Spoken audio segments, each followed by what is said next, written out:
It is February 1st, and Winter Warriors is now officially behind us.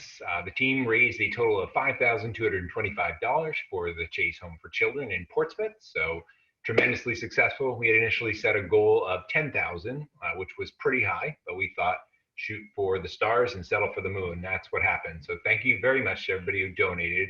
Super generous donations across the board. So Facebook changed a couple things, made it a little bit hard for me to keep track of the donations in the end, but I'm going to go through some names. I think I got everybody. I'm so sorry if I miss anyone, but between Saturday and Sunday, we had donations from Josh Doucette, Karen Gillespie, Dan Kimball, Jen Hammond, Donald Eaton, Carrie Kennedy, Christina Waterman, Kathy Sheedy, Kim Wilcox, Brian Watson, Mark McClellan, Justin Keith, Meredith, Catherine, and Carolyn Clifford. So thank you all very much. And then a few more donations that came in toward the very end. Anna Villanova, who runs with the group quite a bit, actually joined us for the finale run.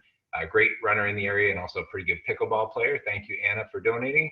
Maureen Gillespie, who's a prominent runner in the community, runs with 603, great ultra runner and a really nice person. Thank you, Maureen, for chipping in. John Martin, who's part of Seacoast Long Run Group, runs with us a bunch, and he was in the Winter Warriors with the Derry Camel comeback team. Thank you, John, for chipping in. Will Lacandro, who's a great runner down in Rye and a good friend and runs with the group a decent amount. He threw in $216, and that number was basically the number of Winter Warrior miles he put in this year, which was pretty good, even though a few of those were in Florida. Sean McCauley, who's a great friend and a good runner on the Runners Alley Racing team, he donated. Thank you very much, Sean. Cam Chamberlain also chipped in. Cam's run with the group a few times, part of the Seacoast Long Run Group. Thank you, Cam. And Steve Bernacki made a very generous donation. Steve's a great runner in the community. I think he runs with Exeter Run Club or 603. So thank you, Steve, for that. So again, $5,225, which is just awesome. A special thanks to Jess Goldman for really kind of rallying the troops a little bit at the end and getting the message out there more broadly. That definitely helped with fundraising. So thank you. So a couple of acknowledgements for Winter Warriors. This year, the contest was a little bit different. In past years, Runners Alley, Sound Runner, and Marathon Sports have been kind of split up. This year, everybody was kind of in the same pool competing against one another, which was really fun and kind of brought the totals up a lot higher. But I wanted to kind of shout out Jess Goldman, who I believe would be the unofficial winner in the Runners Alley segment, basically. She ran over 600 miles and just went crazy toward the end of it to get her totals up. So congrats to Jess.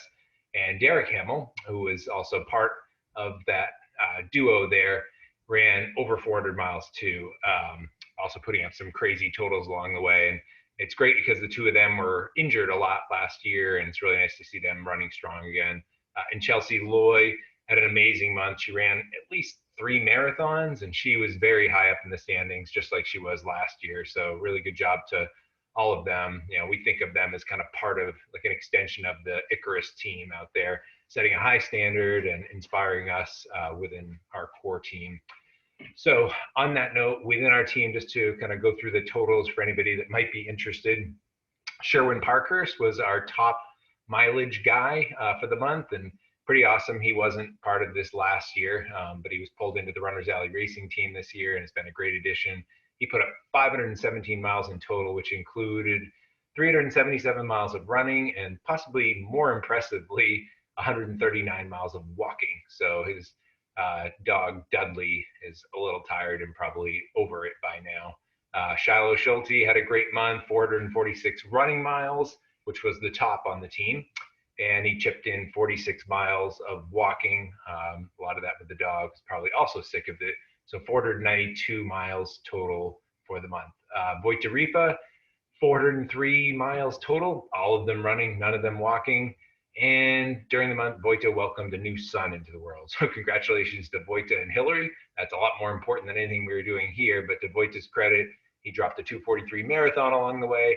And having that son slowed him down for maybe a day, and then he was kind of back to logging high miles. So sorry about that, Hillary, but great job, Vojta. Anthony Balakir, he ran 366 miles, chipped in another 14.7, getting to 381.1.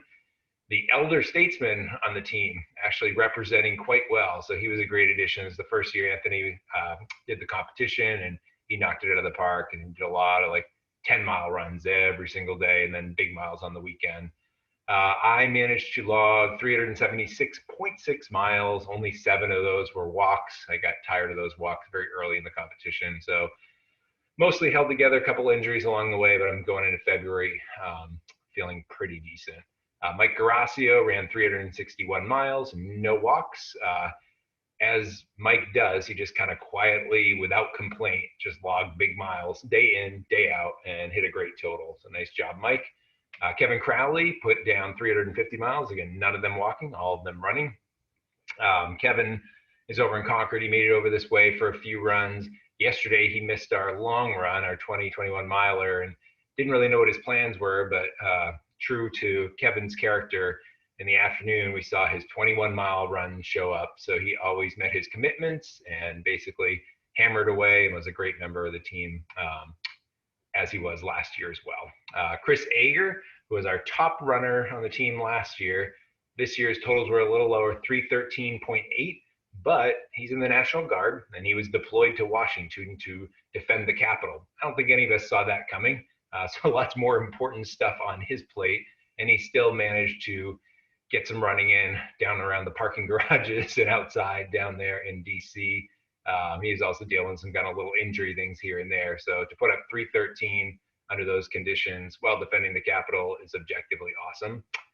Chris Ritchie ran 305 miles. You know, he certainly could have run bigger miles, but Chris focused on big events, which we love him for that. He hammered a great marathon, low 250s, unassisted, unsupported, largely unannounced. And then finished the day with, or the month with a 50K 31 miler yesterday, running the same course that some of us ran our long run on. He was kind of last man standing and did 10 miles more than the rest of the group. So a pretty good month for Chris, lots of impressive feats of strength. Always great to have on the team. And then Kevin St. Laurent had a little bit of a rough month, but like a boss, he put down 229. He battled injuries all the way. Kept his run streak alive, which is the most important thing as well.